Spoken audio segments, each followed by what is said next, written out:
우리 교회학교 자녀들도 함께 하고 있는데 여러분 대림절이 뭐 하는 절기인지 여러분 다 아십니까? 예.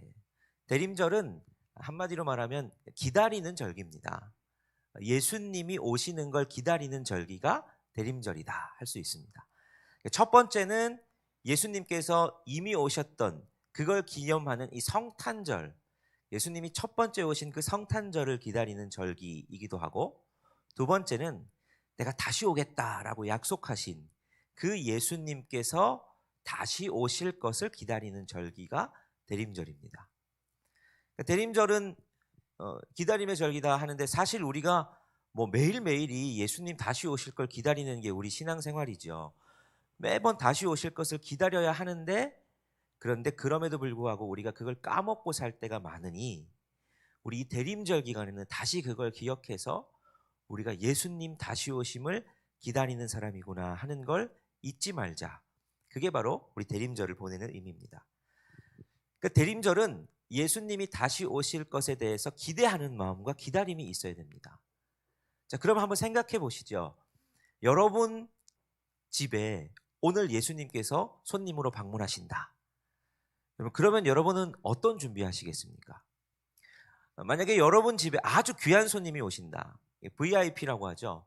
뭐 대통령이 오시든 아니면 여러분이 제일 좋아하는 어떤 뭐 연예인이 오든, 어떤 분들은 이제 연예인 때문에 삶의 낙을 찾으시는 분들도 계신데, 여러분이 제일 좋아하는 그 소위 최애 연예인이 여러분의 집에 방문하든, 여러분이 계속 기다렸던 누군가, 그분이 아주 중요한 분이 여러분의 집에 방문한다 라고 하면 여러분은 제일 처음 뭐부터 하시겠습니까? 청소부터 해야죠. 일단 그 청소부터 하되, 제가 신방 다닐 때도 여러분 그런 말씀 많이 드렸죠. 가서 다른 방 안 열어본다고 그런 말씀 드렸죠. 청소는 이렇게 보이는데 이렇게 잘 해가지고 어디다 다 짱박아 두는 게 청소가 아닙니다. 청소는 먼저 잘 버려야지요. 어질러져 있는 거 정리도 잘해야 되지만 먼지도 털고 버릴 거 버리고, 그리고 내가 정돈 안 되어 있는 것들은 깔끔하게 정돈을 하고, 그 청소가 먼저 돼야 되죠. 손님 맞이하기 위해서는 내가 그냥 아무렇게나 옷도 벗어두고 어질러져 있던 그대로 그냥 그렇게 둘 수는 없습니다. 청소를 깨끗하게 해야 되는 거죠. 예수님이 오신다면 우리도 가장 먼저 해야 될 것, 예수님을 기다린다라고 했을 때 주님이 내 집에 아니면 주님이 내 마음에, 내 삶에 오신다라고 했을 때 사실 우리가 주님을 맞이하기 위해서 제일 먼저 해야 되는 건 청소입니다. 우리는 늘 주님이 내 안에 계십니다 라고 고백하기도 하고 주님 오십시오 라고 고백하기도 하는데, 근데 정작 우리 스스로는 주님을 맞을 전혀 준비도 하지 않고, 그리고 주님이 발 디딜 틈도 없이 우리의 마음이 어질러져 있는 것은 아닐까 하는 그런 생각을 늘 해야 되는 겁니다. 정말 주님이 오신다고 하면 우리가 주님을 맞이할 준비가 되어 있나를 이 대림절에 점검을 해야 되는 거죠. 그렇다면 여러분, 우리가 우리 스스로를, 우리의 마음을 청소한다 그랬을 때 우리는 뭐부터 청소를 해야 될까? 그럼 주님이 뭘 가장 우선순위에 두시는가 하는 것을 우리가 보면 됩니다. 자, 마태복음 5장 23절 24절에서 예수님께서, 이게 지금 산상수훈에서 말씀하시는 거거든요. 산상수훈에서 예수님이 이런 가르침을 주십니다. 우리 23절 24절 같이 한번 읽어보겠습니다. 시작.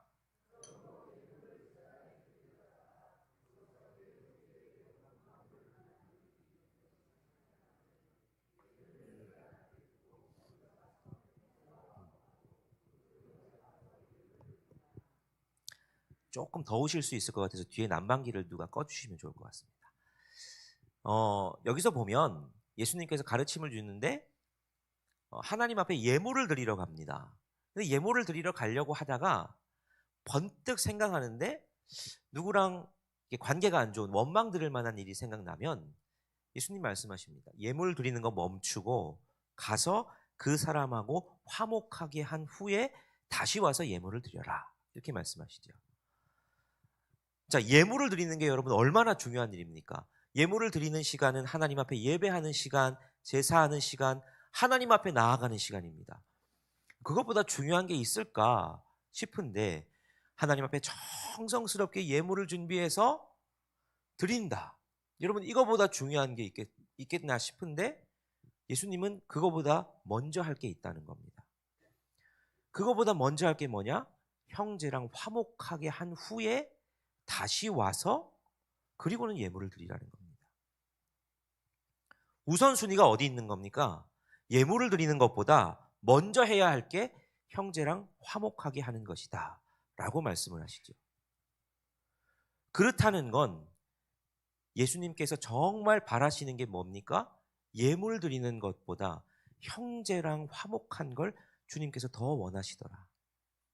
내 안에 미움이 있고 내 안에 누구에 대한 섭섭함으로 토라진 마음들, 깨어진 관계, 예수님 그걸 못 보신다는 거죠. 우리가 주님을 맞이할 때 주님 오신다고 막 여러 가지 정성스럽게 음식도 준비하고 좋은 것, 많은 것 준비하는 것보다 너 먼저 해결해야 될 게 있다. 너 형제랑 화목하지 못한 것들을 먼저 해결하면 좋겠다라고 예수님께서 우리에게 가르쳐 주시더라는 거죠. 그게 하나님께서 우리에게 원하시는 것이고 우리가 청소를 해야 한다 할 때 가장 먼저 해야 되는 마음이다라는 겁니다. 누군가를 용서하지 못하는 마음, 또 화목하지 못한 관계, 미움이라는 얼룩, 이런 것들을 우리 속에서 정리해내야지 주님을 맞으실 준비가 시작된다라는 것을 말씀하시는 겁니다. 우리는 어차피 어쩔 수 없이 사람들하고 관계가 막 얽혀서 지내갑니다.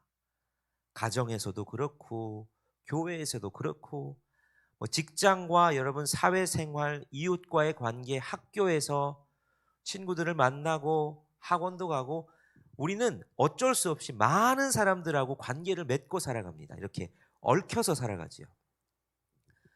아무 사람이랑도 얽히지 않고 나 혼자 살아가는 사람은 없습니다. 그래서 우리는 어쩔 수 없이 얽힌 관계 속에서 다양한 문제들을 겪습니다. 아무리 부부가 서로 사이가 좋다가도 시간이 지나고 삶에 바쁘다 보면 부부 관계에서도 오해가 쌓이게 됩니다. 오늘 자녀들 오셨지만 우리 자녀와 부모 이 사이가 얼마나 아름다운 사랑의 관계입니까? 근데 지나다가 보면 또 사춘기 특별히 지나면 그렇게 깜찍하던 이 자녀가 그렇게 끔찍해질 수가 없죠. 이렇게 막 보기만 해도 열받고 스트레스 받고 막 그렇게 너무너무 좋았는데 관계들이 깨어질 때가 있죠. 별것 아닌 말 한마디로 관계들이 막 깨지고 내가 사랑했던 관계가 미워하는 관계로 바뀔 수 있는, 누구보다 사랑하고 보듬어주고 회복되어야 할 곳에서 상처를 주는 일들이 우리가 자주 발생을 합니다. 더 사랑하고 자주 만나는 관계일수록 그런 것들이 자주 발생하죠. 그래서 우리는 이 미움을 다루는 법, 미움을 정리하는 법을 잘 알아야 됩니다. 내게 상처 준 사람들, 내가 관계가 깨어진 사람들, 특별히 그게 가까운 사람일 확률들이 훨씬 많기에 우리 교우들, 사랑하는 자녀, 부부, 부모 이런 관계들일 경우가 많기 때문에 요 미움을 어떻게 해결할까? 그게 우리가 예수님을 맞이할 준비를 하는 데 있어서도 그렇고 우리의 삶을 살아가는 데 있어서도 굉장히 중요한 일이다 하는 거죠. 그래서 오늘 본문을 통해서 우리는 예수님께서 도대체 어떻게 용서하셨나? 미움과 깨어진 관계를 정리하는 데 있어서 가장 필요한 것 중에 하나가 용서다 보니 예수님이 어떻게 용서하셨나 하는 것들을 보면서 우리가 오늘 우리 미움을 다루는 법, 용서하는 법을 한번 본문 속에서 찾아보려고 합니다. 자, 첫 번째로 오늘 본문 속에서 말씀하시는 건 용서는 순서 따지기가 아닙니다 하는 겁니다. 용서는 순서를 따지는 일이 아니다 하는 거죠. 자, 오늘 우리가 읽은 본문은 예수님께서 이제 최후의 만찬이라고 불리는 십자가에서 돌아가시기 전에 마지막으로 제자들과 함께 유월절 저녁 식사를 하는 자리였습니다. 우리가 익히 잘 아는 자리죠. 근데 그 자리에서 예수님께서 제자들의 발을 씻기시는 장면이 오늘 본문의 내용입니다. 세족식을 하시는 거죠. 자, 발을 씻길 수밖에 없던 이유는 제가 이제 몇 번 설교에서도 말씀드렸지만 그 당시 문화를 보면 당연히 발을 씻길 수밖에 없습니다. 누구든 발을 씻기는 게 당연하죠. 그 당시는 당연하게 이제 비포장도로 흙길이죠. 흙길을 당시 사람들은 거의 샌들 같은 이 신발을 신고 다니기 때문에 흙먼지가 자연스럽게 발에 붙는 건 당연합니다. 그리고 뭐 그 당시에 얼마나 그런 위생관념이 우리보다 철저했겠습니까? 짐승들을 이렇게 데리다 가다 보면 짐승들은 그냥 아무 길거리에서나 그냥 배변을 다 하죠. 제가 인도 단기 선교 갔을 때 그렇게 바닥을 보면서 걸을 수밖에 없는 이유가 인도는 소를 숭배하잖아요. 소가 이제 신이라고 믿잖아요. 소를 신성시하다 보니까 소가 진짜 길거리에 많거든요. 소가 도로 중간을 막 그냥 훅 가로지르면 차들이 다 멈춰 설 정도로. 근데 이 소가 많다 보니까 문제가 뭐냐면 소가 아무 때나 똥을 쌉니다.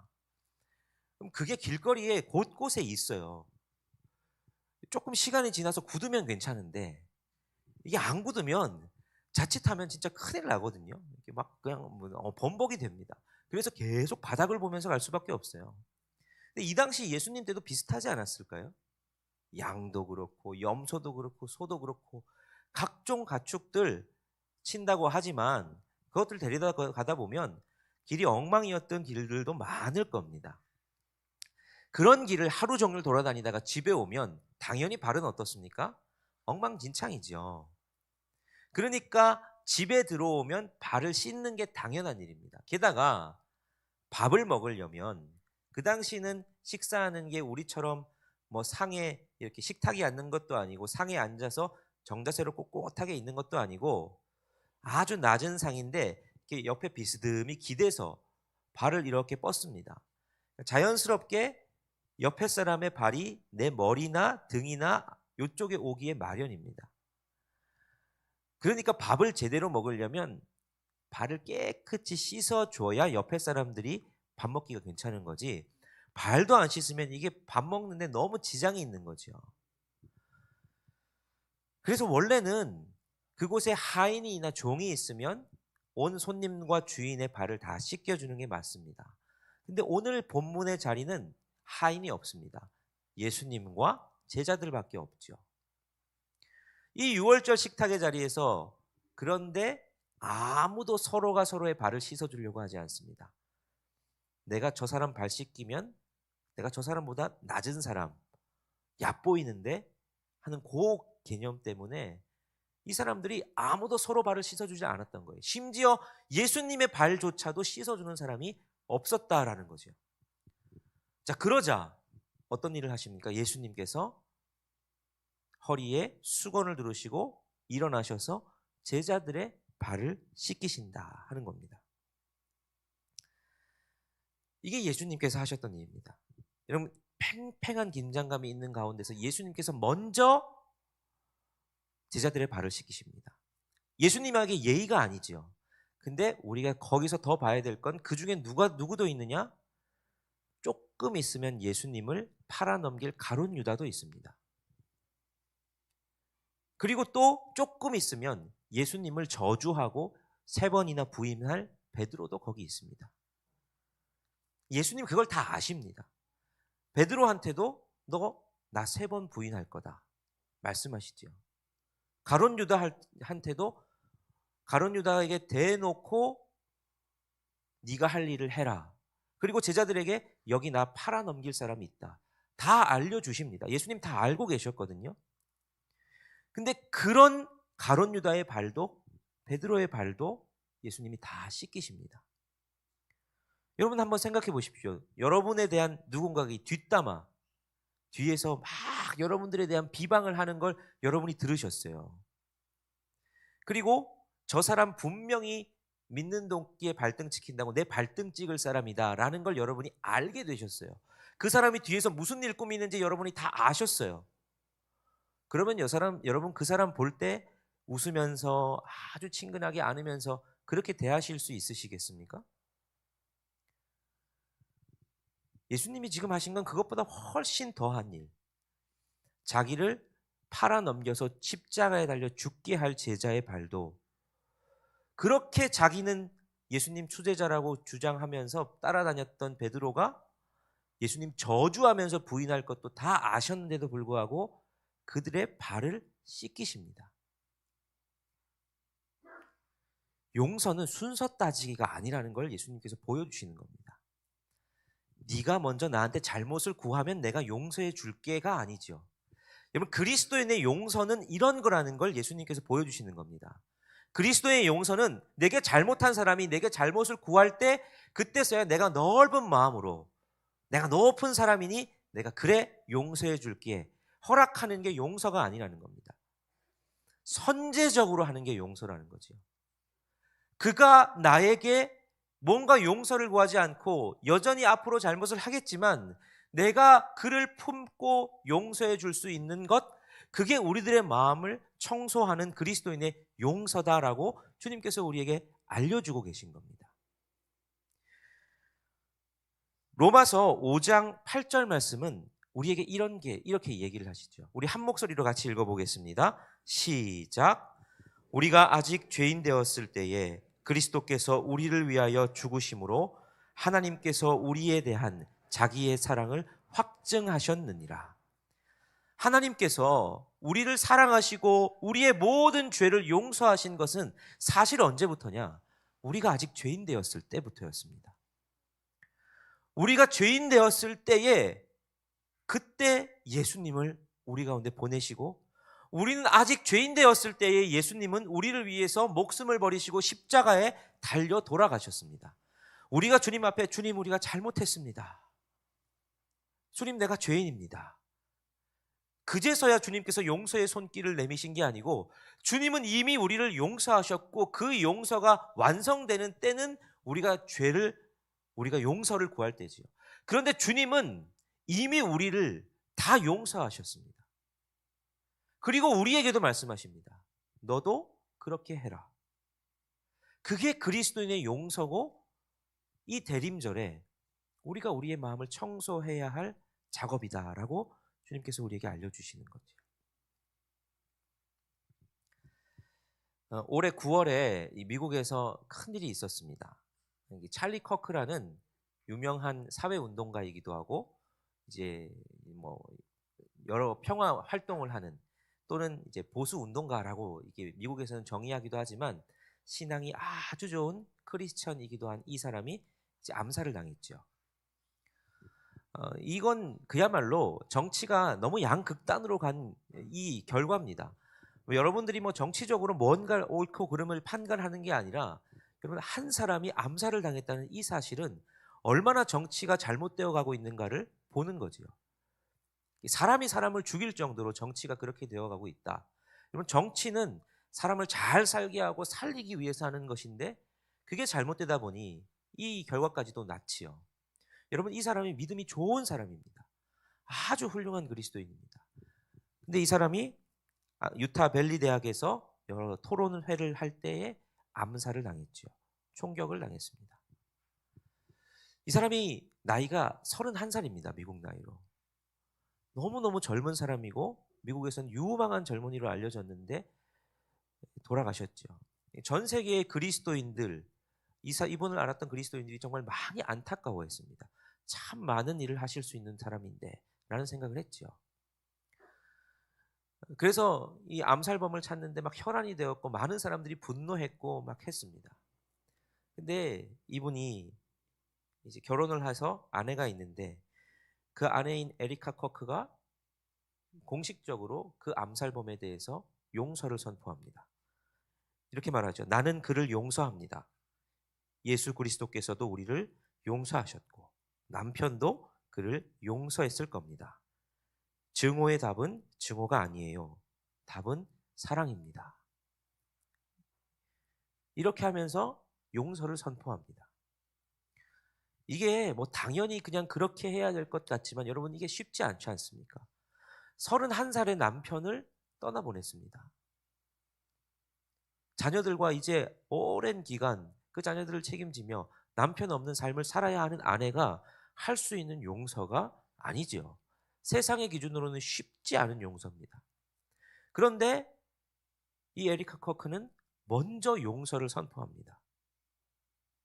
예수님의 용서는 그런 거라는 걸 우리에게 보여주는 거지요. 우리가 정리해야 될 마음의 얼룩은 이런 겁니다. 여러분, 우리는 여전히 누군가가 나에게 상처를 주면 그 사람이 나에게 와서 용서를 구하기를 원합니다.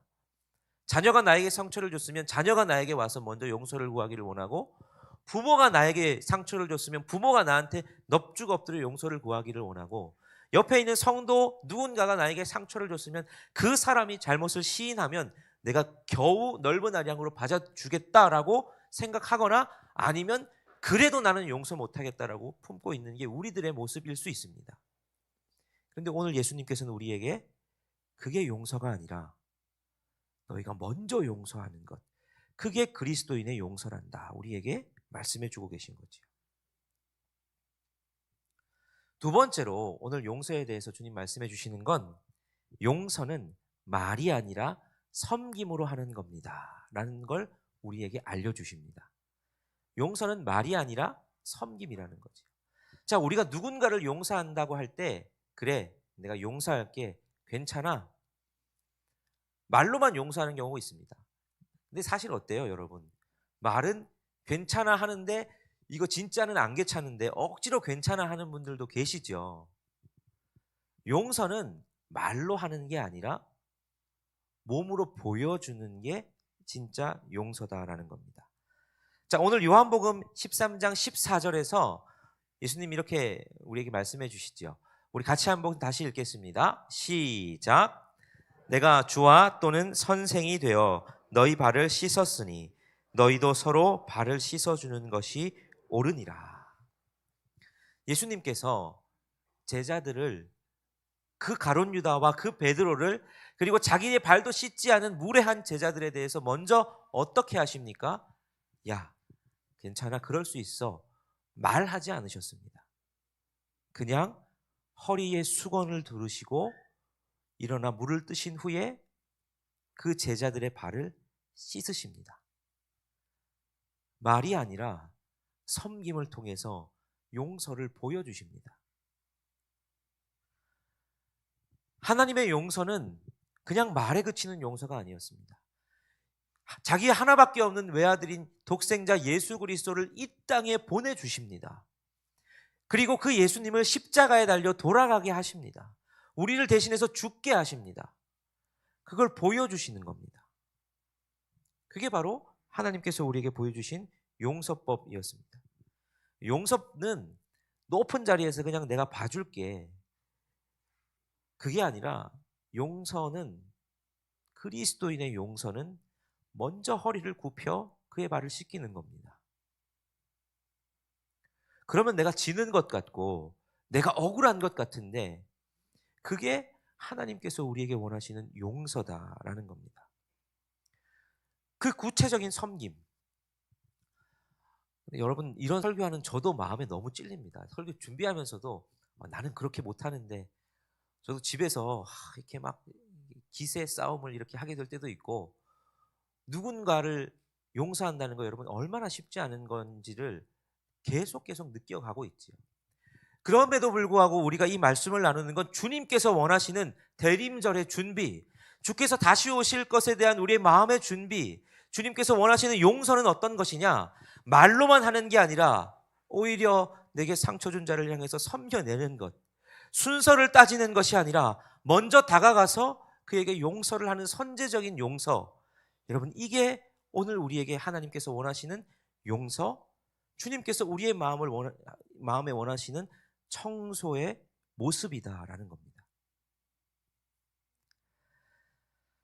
여러분, 우리의 삶 가운데 아직 용서하지 못한 분들 계십니까? 용서라는 정도는 아니어도 화목하지 못한 깨어진 관계들이 혹시 있으십니까? 그러면 오늘 주님께서는 우리의 마음을 청소하기를 원하십니다. 예물 드리러 가기 전에 너희 먼저 가서 형제와 화목한 후에 와서 예물 드리면 좋겠다. 주님 그걸 원하시는데, 주님께서 우리에게 오시는데 내가 가기 전에 너희의 마음밭을 청소하면 좋겠다. 너희가 아직 누군가를 미워하고 적극적으로 사랑하지 못하고 깨어진 관계 때문에 상한 마음과 그 미움의 얼룩이 남아 있다면 얼른 그걸 좀 청소하면 좋겠다. 주님 말씀하십니다. 오늘 주님을 우리 마음 가운데 모셔드릴 수 있는 준비가 되는 저와 여러분이 되시면 좋겠습니다. 그래서 마음의 빗자루를 드시고 주님, 제가 용서할 수 있게 해주십시오. 제가 주님의 마음을 품게 해주십시오. 주님이 제자들을 그렇게 사랑으로 발을 씻기셨고 주님이 우리를 위해서 십자가를 기꺼이 지시면서 먼저 우리를 용서하셨듯 우리도 그런 것 할 수 있는 사람 되게 해주십시오. 기도하고 결단하시는 저와 여러분이 되시면 좋겠습니다.